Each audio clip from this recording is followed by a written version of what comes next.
veins, I've been driving this train.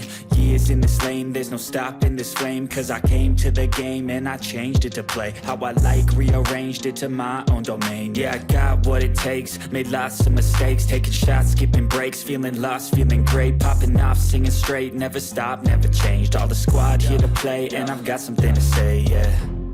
Bom dia, meu amigo, bom dia, minha amiga. Eu sou Marcelo Queiroz e hoje a gente vai estar aqui abrindo essa colmeia para fazer uma bela de uma revisão nela. E na ocasião a gente vai aproveitar para falar sobre enxameação reprodutiva e enxameação migratória, ou como muitos conhecem, o abandono. E na ocasião a gente vai aproveitar para falar sobre 16 erros sobre essa perspectiva, né? Que no caso a enxameação migratória ela acontece principalmente no período de escassez, já a reprodutiva no período de grandes floradas. E aí, gente, na ocasião a gente vai falar sobre essas duas perspectivas, sobre o abandono, migração ou enxameação migratória, e sobre a perspectiva da enxameação reprodutiva, que aí no caso da enxameação reprodutiva ela também pode ser seguida de abandono, e principalmente ela ocorre no período de grandes floradas. Já o abandono, migração ou enxameação migratória no período de escassez. Só que antes da gente falar sobre esses 16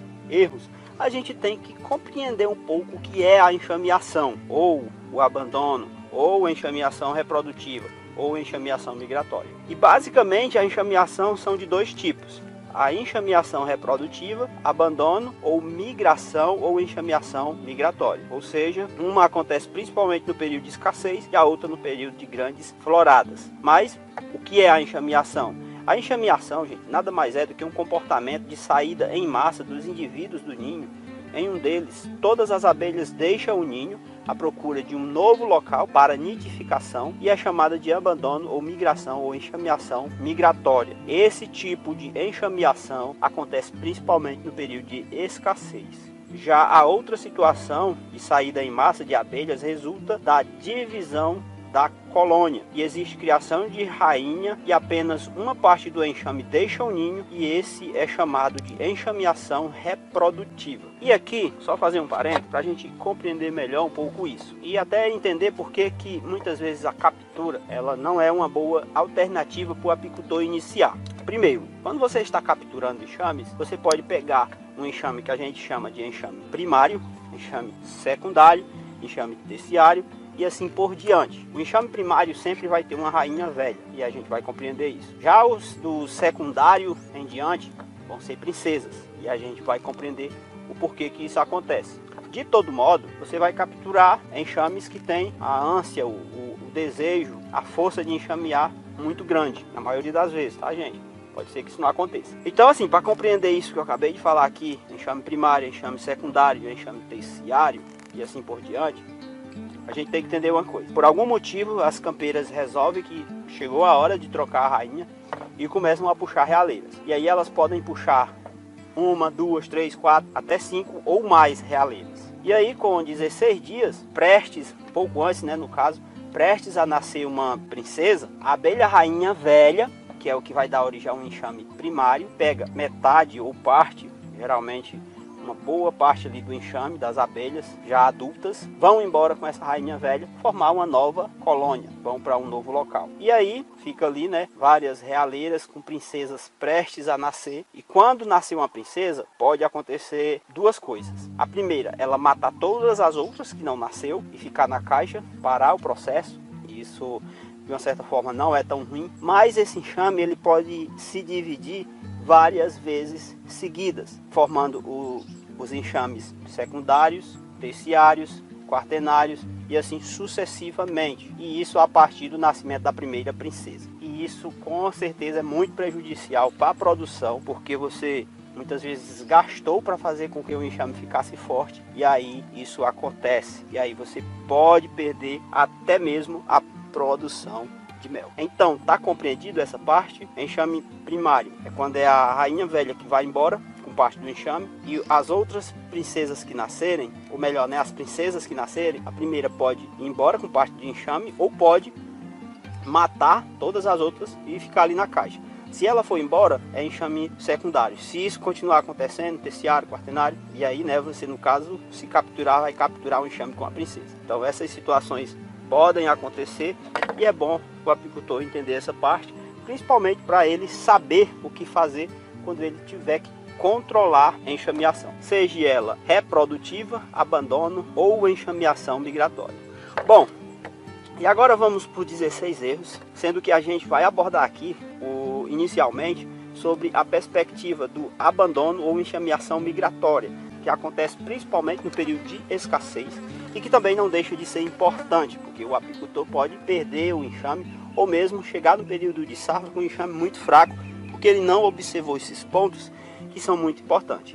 Bom, e o primeiro dele é não fazer a troca de cera velha anualmente. Gente, cera velha é um chama-traça. Sempre que a sua colmeia tiver muita cera velha, corre um risco muito grande dele ser atacado por traça. Além do mais, a rainha ela tem uma preferência muito grande por fazer postura sempre em cera nova. E esse é um dos fatores que contribui muito para que o abandono aconteça no período de estiagem, no período de escassez de alimento, principalmente associado a outras coisas, como por exemplo o ataque de traça. Outro erro que é muito comum o apicultor cometer é ele não trocar, no caso, as rainhas velhas e fracas. Isso acaba sendo muito importante porque rainhas velhas e fracas, gente, o enxame não cresce. Além do mais, são rainhas que, por não produzir uma quantidade significativa de abelhas, acabam não estocando alimento e acabam passando muito mal o período de escassez. Então é muito importante o apicultor trocar rainhas velhas e fracas. E aí a gente vai para o terceiro erro,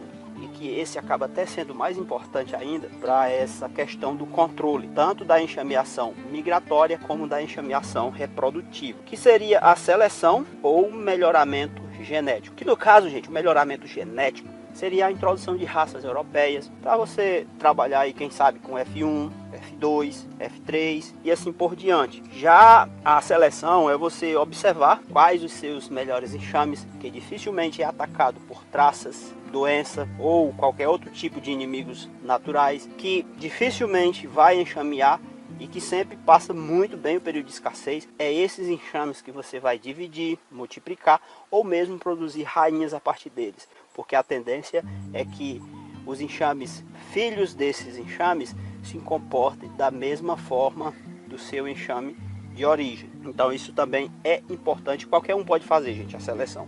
O melhoramento genético talvez não seja acessível para muitos, ou para a grande maioria, já que essencialmente aqui no Brasil, no nosso país, a gente trabalha muito com abelhas africanizadas. Já o quarto e o quinto ponto diz respeito à sanidade do enxame, e que também acaba sendo muito importante, como o controle de doenças e também o controle de inimigos naturais. Sempre que o apicultor não faz isso, ele corre um sério risco de perder o seu enxame por conta do ataque, por conta de doenças. Claro que a abelha africanizada ela é muito resistente no que diz respeito a doenças principalmente, mas ataques de inimigos naturais é muito comum, como traças, formigas, e isso pode resultar com certeza no abandono ou perda do enxame. Já o sexto ponto também é muito importante, que é do que diz respeito à redução de espaço. No período de escassez, você tem que tirar as melgueiras, principalmente se ela não tem mel, que no máximo, se você deixar alguma coisa para elas, é uma melgueira. Então é importante você estar atento à possibilidade de você tirar todas as melgueiras, ou até mesmo quadros que não estão sendo ocupados dessas colmeias no período de escassez. E esse aqui é até um ponto muito importante, porque se você deixar muita cera velha, por exemplo, no período de escassez, a traça vai tomar de conta de tudo e você corre o risco de perder o enxame. Já outro ponto bem importante, no caso o sétimo e o oitavo erro que o apicultor pode cometer, que pode resultar no abandono ou enxameação migratória do enxame, é ele não fazer alimentação energética e proteica. É muito importante o apicultor sempre estar revisando as suas colmeias, e sempre que baixar muito o número de quadros de crias, quadros ocupados ali pelas abelhas, o apicultor está fazendo a alimentação. E a alimentação para manter enxame na colmeia, gente, não precisa ser muito alimento. Para você ter uma ideia, 250 ml a cada 15 dias ou até mesmo uma vez no mês pode segurar o enxame nesse período mais crítico. Claro que quanto mais você fornecer, melhor, mas aí tem a questão de custo-benefício. Como o objetivo é só manter, segurar os enxames até chegar ao manejo pré-safra, é perfeitamente sim viável, e você muitas vezes pode evitar aí um abandono, uma enxameação migratória. Ou seja, o enxame deixar um determinado local e ir para outro onde seja mais favorável para ele. Já o nono ponto também é muito importante e diz respeito à pilhagem. Em algumas situações, em áreas saturadas ou aonde a florada está muito baixa, quando você vai fazer a revisão das suas colmeias, pode acontecer a pilhagem e isso, gente, não é bom, é muito prejudicial e você pode perder mesmo o enxame por conta disso também. Então você tem que estar atento à questão da pilhagem. Quando eu estou muito preocupado com a pilhagem, tem duas situações: ou você faz no final do dia ou muito cedo, porque muito cedo as campeiras estão pro mato, então dificilmente vai ter ali pilhagem, principalmente se você fizer revisões rápidas. E no final do dia, que pode ser que aconteça, até mais comum acontecer, mas aí chegou a noite, o controle naturalmente acontece dessa pilhagem. Então, pilhagem também é importante. Já o não fazer o controle de temperatura também é muito importante, que no caso é o 10º erro, gente. Que aí pode ser para mais ou para menos, porque a faixa ideal dentro de uma colmeia fica em torno de 33, 36 graus. E o apicultor ele tem que ter noção disso, dar uma condição do ambiente para que não ultrapasse muito esses limites. Em alguns casos é para mais, em outros casos é para menos. Aqui na minha região tende a ser para mais, ou seja, muito quente. E aí a gente usa telha como estratégia e também aos poucos a gente vai introduzindo vegetações que no período de escassez, período que está seco, a vegetação tem a rama dentro dos apiários, promovendo assim um controle de temperatura mais efetivo. Porque a telha, o sombrite, ele promove só uma área ali local sombreada, mas não forma um microclima. Já quando você faz a vegetação, você cria ali um ambiente onde a vegetação não perde as folhas no verão, ali você tem um microclima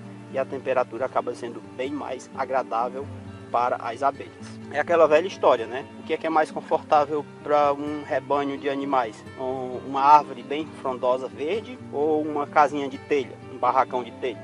Com certeza é a árvore frondosa, né? Então, por isso que é importante a gente sombrear os apiários com vegetação. Claro que a telha ajuda, o sombrite ajuda, mas nada substitui a vegetação. E aí, né, outro ponto que também é muito importante no caso do abandono ou enxameação migratória é revisar as colmeias pelo menos a cada 30 dias. Até mesmo para você ficar a par do que está acontecendo com o enxame. Lembrando que isso é no período de escassez, né? E aí, agora a gente vai para a enxameação reprodutiva. Lembrando que enxameação reprodutiva também pode ser seguida de abandono. E aí, no caso, são 5 pontos que faltam, 5 erros. E a gente vai abrir essa colmeia, fazer uma revisão e no decorrer a gente vai comentando esses 5 erros que faltam e aproveita para fazer a revisão na colmeia. Então, vamos lá. No caso desses dois tipos de enxameação e que pode resultar na perda do enxame pelo apicultor,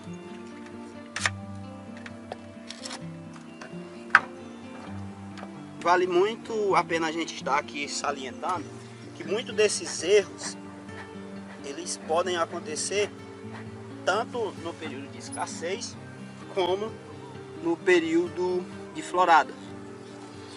Então muitas vezes são pontos comuns e esse conjunto de fatores ele acaba ajudando muito. Olha só, gente, interessante, né? Ó, demorei a colocar a cera, o que é que está acontecendo? Elas iniciaram, ó, a puxada na tampa. Então aqui, ó, ela já estava precisando aqui de mais cera. Estava precisando de espaço? Não, né? Tem espaço aqui. Mas, no nosso caso aqui, manejo racional é cera. Então a gente abriu no tempo certo, né? Olha só.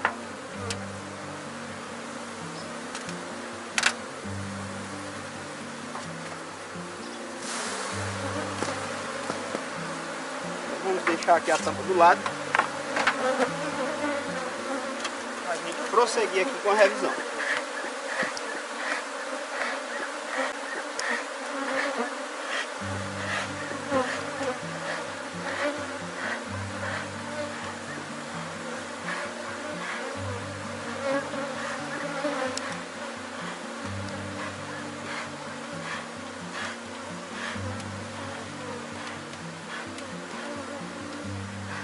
Enxamezinho aqui, gente, é o tipo de enxame que não é tão agressivo, mas quando você abre ele, ó, voa abelha para todo lado. Tem enxames que são mais calmos, né, e elas ficam ali todas aglomeradas em um canto e tem enxames que vêm para cima mesmo, né? Então, gente, olha só que coisa linda.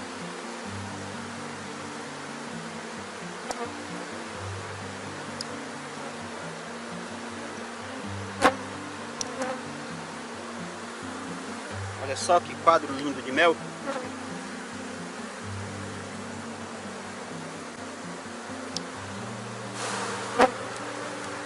Lindo, né não? Um quadro desse aqui dá 1 quilo de mel, mas eu não perco lá. A gente vai jogar ele para a lateral por enquanto.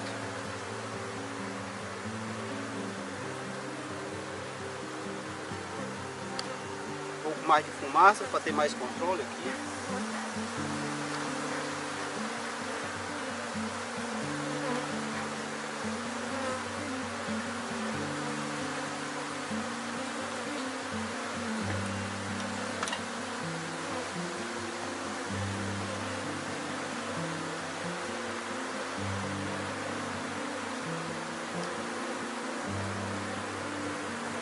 Olha só, e aqui já começou a área de crias, né?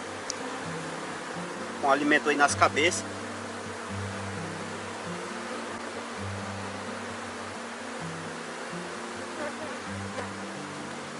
Muito top o enxame. Bom, e continuando aqui a falar sobre enxameação. E no caso, a enxameação reprodutiva, que acontece principalmente no período de floradas, que é exatamente no período que eu estou aqui.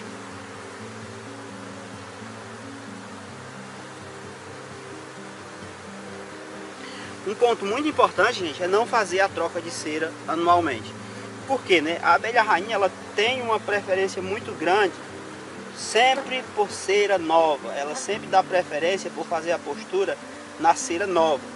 E aí é importante o apicultor estar fornecendo cera nova para a sua colmeia, o seu enxame. Aqui, gente, foi o que eu fiz, né? Chegou, antes de iniciar o manejo de pré-safra, eu tirei toda a cera velha, quadros, principalmente quadros que não estavam sendo ocupados, ou mesmo quadro com alimento, principalmente mel. Derreti essa cera e vou devolvendo aos poucos a alveolada. Hoje, praticamente a gente deixa esse enxamezinho aqui completinho.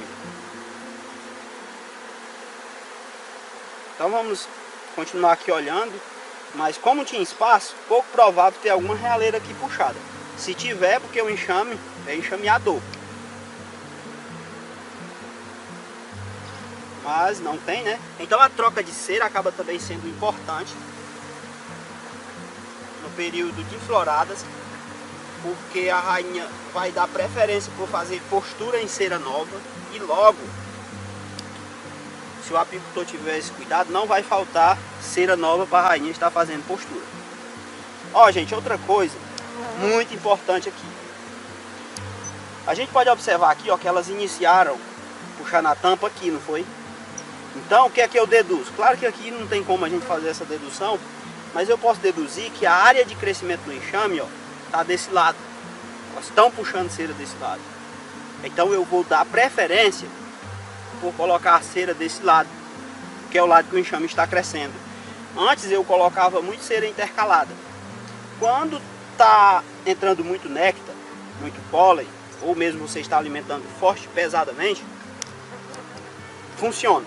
Mas muitas vezes o que vai acontecer é você dividir o enxame. Então é melhor você observar aonde o enxame está crescendo, que pode ser do lado esquerdo ou do lado direito, e aí fornecer a lâmina de cera na posição de crescimento do enxame. Principalmente se você não fornecer tudo de uma vez. Mas mesmo que você forneça tudo de uma vez, você observa onde do lado que ela está crescendo, e aí vai remanejando esses quadros. Funciona muito bem. Aqui, né, outro quadro, ó, as cabecinhas lotadas de néctar. Show de bola. E aqui, gente, vamos para 13º ponto do erro. Só que aqui já, lembrando, a gente está falando de enxameação reprodutiva. Olha só, gente, que quadro lindo. Alimento, bastante cria.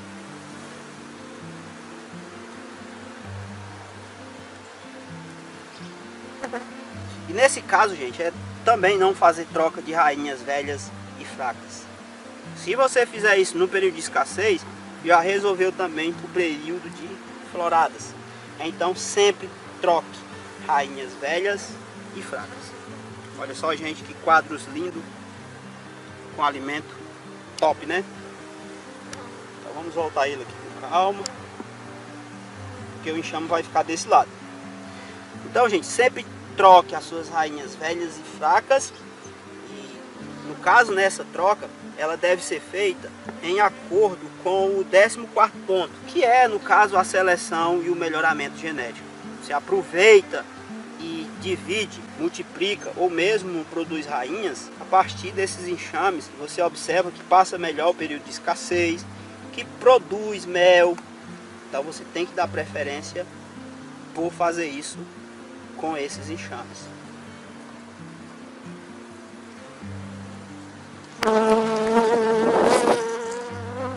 Porque se você não fizer dessa forma, você corre o risco de perder a produção. Então, gente, aqui, ó, eu vou jogar. Não, no caso, ó, isso aqui, ó, é alimento, né? Eu vou jogar esse quadro de alimento aqui, ó.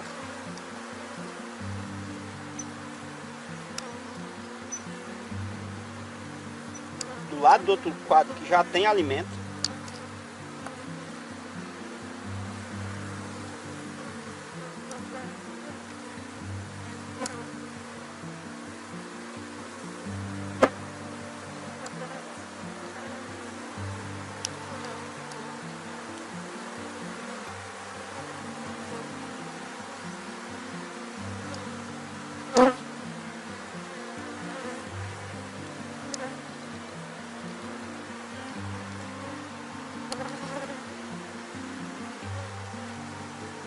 E aí lá, no outro lado lá, que é onde elas estavam crescendo, a gente vai dar cera alveolada.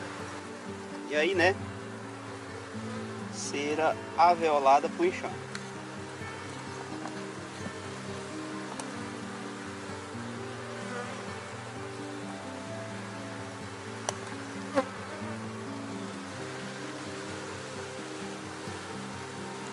Agora sim o enxame tem condição de continuar o seu desenvolvimento.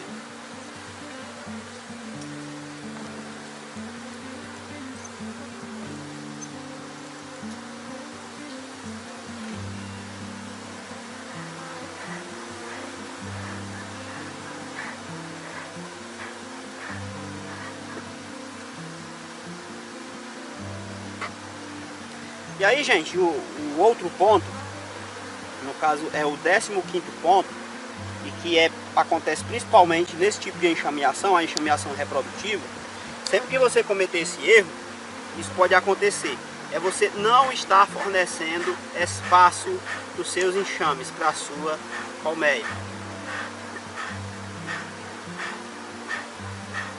Então o apicultor tem que estar muito atento a isso. Sempre que necessário, fornecer mais espaço. No caso aqui tinha espaço? Tinha, né? Mas elas iam puxar a cera na tampa. E aí no caso eu dei a cera. Numa situação como essa aqui, que elas têm a possibilidade de puxar na tampa, elas não vão enxamear até que elas preencham isso aqui puxado na tampa. Mas como a gente forneceu cera, aqui ele vai continuar crescendo e tá tudo certo. E aí, gente, o último ponto, que também acaba sendo muito importante, que o apicultor tem que estar atento a ele, ter esse cuidado, para não cometer esse erro, que é demorar muito, né, fazer revisões. Ele tem que fazer a revisão, principalmente no período de safra, pelo menos a cada 15 dias. É muito importante para que ele tenha controle da enxameação, para que ele tenha controle das suas colmeias. Porque uma princesa, gente, ela nasce com algo em torno de 15 dias. E aí, se o apicultor não estiver atento para fazer as revisões dentro desse período, pode ser que ele não tenha tempo de estar eliminando, quem sabe, realeiras. Não é tão efetivo esse tipo de controle, até porque muitas vezes você não está revirando o ninho, mas você pode muitas vezes verificar nesse período a necessidade de estar dando melgueira, de estar dando espaço.